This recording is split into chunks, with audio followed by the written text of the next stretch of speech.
देख रहे हैं नेटवर्क 33 राजकुमार के साथ। तो चलिए बढ़ते हैं आज की कहानी की ओर।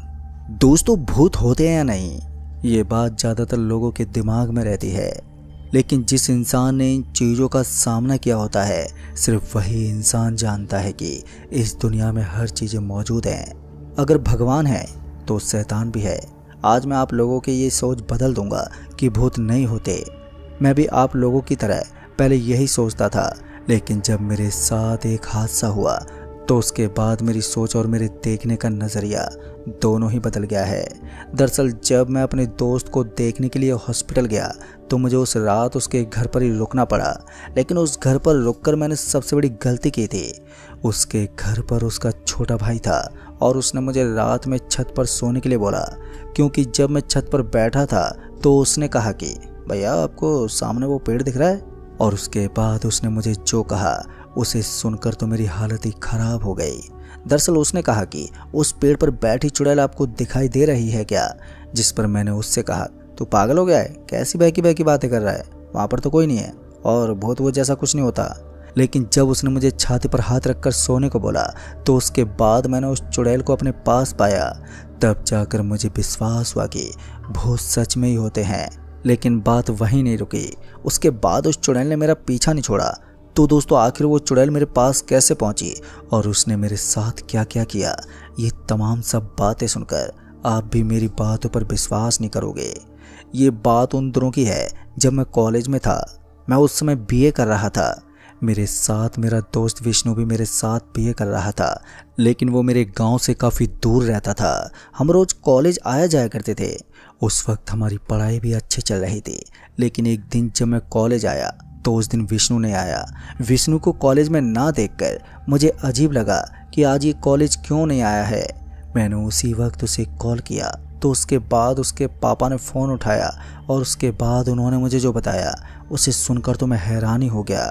दरअसल उन्होंने बताया कि विष्णु का एक्सीडेंट हो गया है। मैंने उनसे कहा भी वो ठीक तो है ना? जिसके बाद उन्होंने बोला हाँ हाँ बेटा ठीक है, अभी वो हॉस्पिटल में है, उसे काफ़ी चोटें आई हैं। फिर मैंने उनसे कहा ठीक है अंकल, अगर ज़रूरत पड़े तो आप मुझे कॉल कर लेना। और इतना कहकर मैंने फ़ोन कट कर दिया और उसके बाद मैं अपनी क्लास में चला गया। मैंने अपनी क्लास पूरी की और उसके बाद जब छुट्टी हुई तो मैं घर आ गया। लेकिन मेरे जहन में अभी भी विष्णु के ख्याल चल रहे थे कि वो ठीक है या नहीं, जिसके चलते मैंने उसे दोबारा फ़ोन मिलाया। उसे फ़ोन मिलाने के बाद उसका फ़ोन किसी ने नहीं उठाया, तो मैंने सोचा कि बाद में फ़ोन करूँगा। और उसके बाद मैं अपनी पढ़ाई करने लगा। धीरे धीरे शाम हुई और उसके बाद मेरे पास उसका फ़ोन आ गया। जब मैंने फ़ोन उठाया तो विष्णु बोला भाई क्या तू मुझे देखने के लिए नहीं आएगा, मेरा इतना बड़ा एक्सीडेंट हो गया है। मैंने उससे बोला भाई तू पागल तो नहीं है क्या, क्यों नहीं आऊँगा, मैं अभी निकल रहा हूँ, चिंता मत कर तू, मैं तेरे पास ही आता हूँ। और इतना कहकर मैंने उसका फ़ोन काट दिया। फिर मैंने घर पर बता दिया कि विष्णु का एक्सीडेंट हो गया है। अब ये बात सुनकर मेरे घर वाले भी परेशान हो गए। दरअसल उन्होंने कहा ठीक है बेटा तू जाकर देख कर आ। घर वालों के ये कहने के बाद मैं घर से निकल गया। विष्णु मेरे गांव से काफ़ी दूर रहता था। मुझे उसके पास पहुंचने में कम से कम 2 घंटे लगने वाले थे। उस वक्त शाम के 7 बज रहे थे। मैं पहले तो रोड पर गया और उसके बाद बस पकड़ी और फिर बस की एक सीट पर जाकर बैठ गया। फिर कुछ समय के बाद जब मैं हॉस्पिटल पहुंचा तो मैंने देखा कि वहां पर विष्णु एडमिट हो रखा था। उसकी हालत ठीक नहीं थी। मैं उससे मिला और उसके बाद उसने बोला भाई अच्छा हुआ तू आ गया। फिर हमने आपस में बातचीत की और उसके बाद अब रात थोड़ी गहरी हो चुकी थी, जिसके चलते उसने बोला तू आज मेरे घर पर ही रुक जा, कल चला जाइयो। और इतना कहने के बाद मैंने उससे बोला हाँ ठीक है भाई तू आराम कर, मैं जा रहा हूँ। और इतना बोलकर मैं वहाँ से निकल पड़ा। जब मैं उसके घर पहुँचा तो घर पर उसका छोटा भाई और मम्मी थे। मैंने उस समय खाना पीना किया और उसके बाद कुछ देर के लिए मैं उसके भाई के साथ छत पर चला गया। अभी मैं छत पर बैठे बैठे ताज़ी हवा का लुत्फ़ ले रहा था कि तभी मेरे दोस्त के भाई ने बोला भैया क्या आपको भूत से डर लगता है? जब उसने मुझसे ये कहा तो मैंने उससे बोला क्या फालतू की बात कर रहा है, भूत जैसा कुछ नहीं होता। जब मैंने उससे ये बोला तो उसने मुझसे कहा भैया आपको वो सामने की ओर पेड़ दिखाई दे रहा है?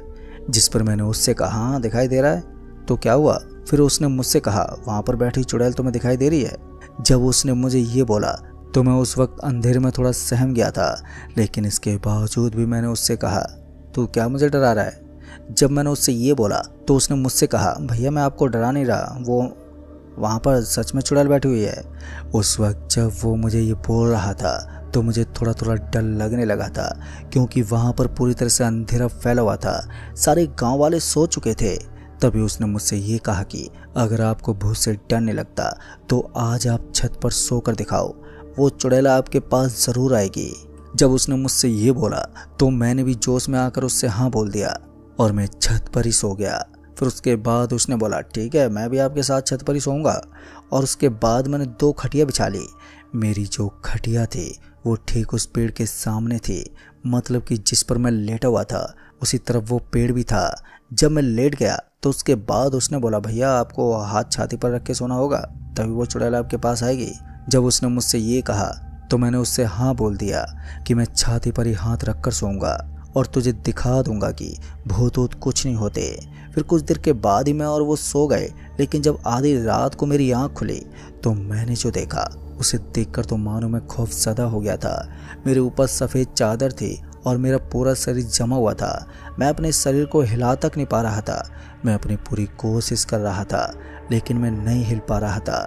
लेकिन जब मैंने अपनी आंखें बंद की तो मैंने अपने आप को किसी पेड़ के नीचे पाया और उसके बाद मैंने देखा कि उस पेड़ से एक चुड़ैल नीचे उतर रही थी, जो कि देखने में बहुत ही ज़्यादा भयानक लग रही थी।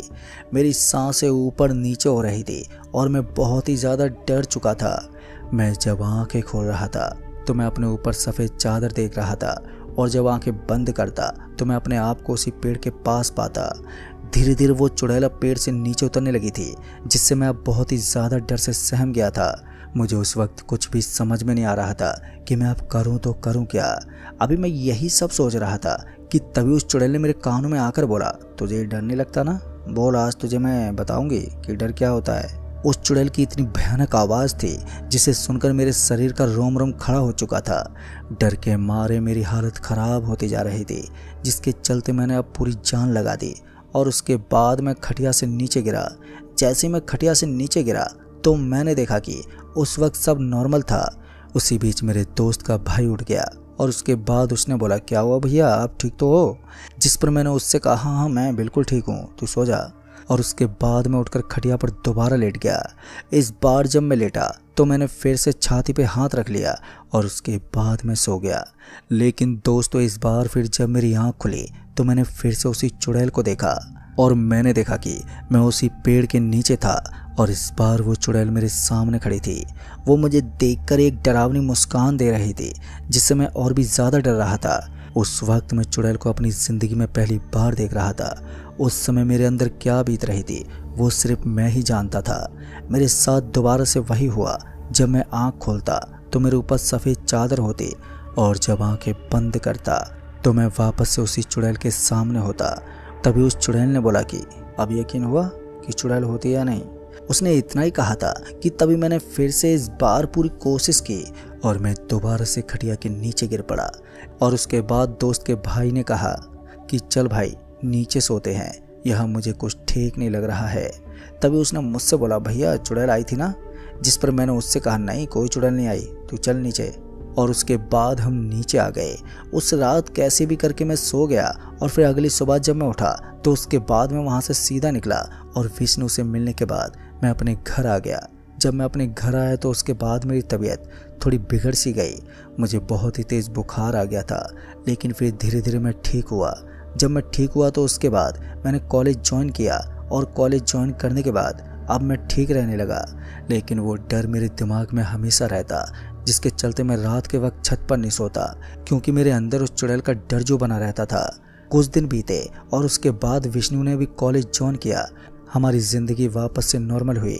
लेकिन फिर एक दिन रात के वक्त जब मैं नीचे लेटा हुआ था तो उस वक्त लाइट चली गई और फिर पापा ने कहा, चल आज ऊपर सोते हैं। जब पापा ने मुझे ऊपर जाने को बोला तो मैंने पहले तो पापा को मना कर दिया, क्योंकि मुझे छत पर सोने से डर लगने लगा था, इसलिए मैंने पापा को मना कर दिया। लेकिन पापा ने कहा, गर्मी में अकेला क्या करेगा, मेरे साथ ऊपर चल। उनके ये कहते ही मैंने सोचा कि पापा तो साथ में ही सोएंगे, तो मुझे डरने की ज़रूरत नहीं है। यही सब सोचकर मैं पापा के साथ ऊपर छत पर सोने के लिए चला गया। छत पर जाने के बाद मैंने देखा कि छत पर बहुत ही अंधेरा फैला हुआ था।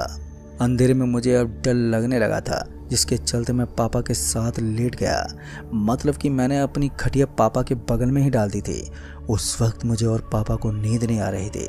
फिर कुछ देर के बातें करने के बाद हम दोनों सो गए। लेकिन जब मेरी आधी रात को आंख खुली तो मैंने देखा कि पापा अपनी खटिया में नहीं थे। पापा को खटिया में ना देखकर मुझे बहुत ही अजीब लगा कि पापा कहाँ चले गए। अभी मैं पापा को ही देख रहा था कि तभी मैंने देखा कि पापा सामने की ओर जा रहे थे। पापा को सामने की ओर देखकर मैंने उन्हें आवाज़ लगाई और उसके बाद जब उन्होंने मेरी आवाज़ सुनी तो वो वहीं पर रुक गए और पीछे मुड़कर मुझे देखने लगे। और उसके बाद उन्होंने मुझे अपने पास आने का इशारा किया। उनका इशारा देखकर मैंने उनसे कहा, पापा कहाँ जा रहे हो आप? जैसे मैंने उनसे ये कहा कि तभी अचानक से किसी ने मेरे कंधे पर हाथ रखा। किसी का कंधे पर हाथ देखकर मेरे रोंगटे खड़े हो गए। मुझे अब डर लगने लगा कि मेरे पीछे कौन है। फिर जब मैंने डरते डरते पीछे मुड़कर देखा तो मैं हैरान हो गया। दरअसल मैंने देखा कि पापा मेरे पीछे ही खड़े थे। पापा को देखकर मैं चौंक सा गया और जब इसके बाद मैंने दोबारा सामने की तरफ देखा तो मुझे वहाँ पर कोई भी दिखाई नहीं दिया। किसी को ना देखकर उस वक्त मैं बहुत ही ज़्यादा डर गया था।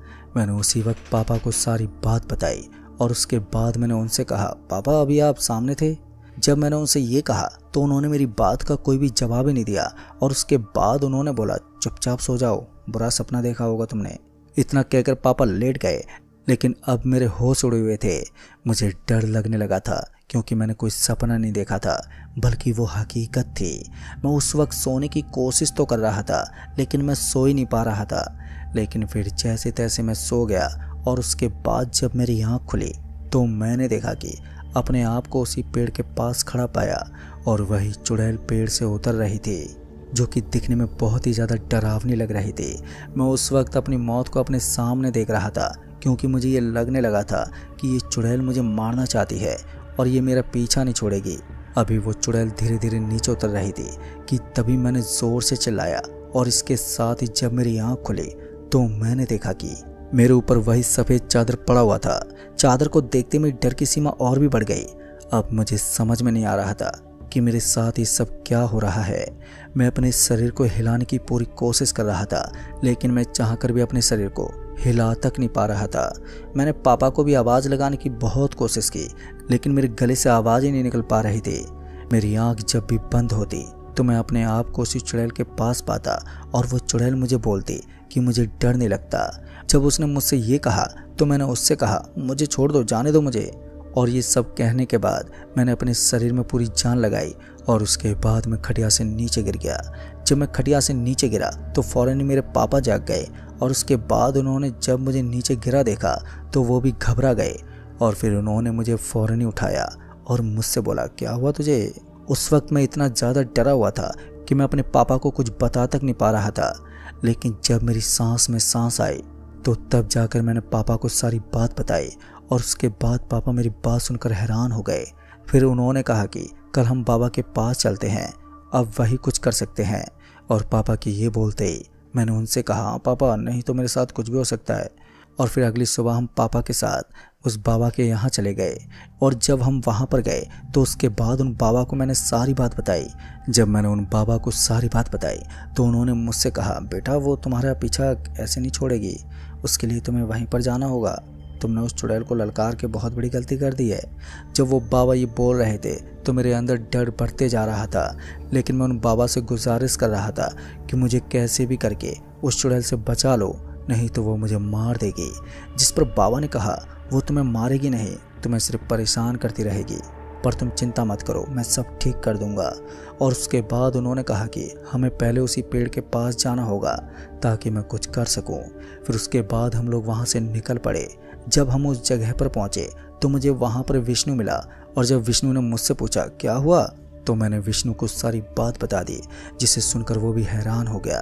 तभी उसने कहा कि ये सब तूने मुझे पहले क्यों नहीं बताया? अभी हम दोनों बात ही कर रहे थे कि तभी उन बाबा ने मुझे अपने पास बुलाया और उसके बाद उन्होंने वहाँ पर कुछ पूजा पाठ की और उसके बाद उन्होंने मेरे हाथों में एक ताबीज़ बांध दिया फिर उसके बाद उन्होंने कहा, ये ताबीज़ 1 महीने के बाद ही खोलना, उससे पहले मत खोल देना, नहीं तो तुम्हारी जान को खतरा हो सकता है। और उसके बाद हम वहाँ से आ गए। फिर दोस्तों धीरे धीरे वो चुड़ैल मेरे सपने में आनी बंद हो गई और उसके बाद से वो मुझे कभी नहीं दिखी। लेकिन अगर आज भी मैं छाती पर हाथ रखकर सोता हूँ तो वो मुझे दिखाई दे ही जाती है। तो दोस्तों इस कहानी में बस इतना ही। कहानी आपको पसंद आई हो तो वीडियो को लाइक शेयर कमेंट जरूर कर दें। तो मैं आपका दोस्त राजकुमार जल्द ही मिलूंगा। तब तक के लिए बाय एंड टेक केयर।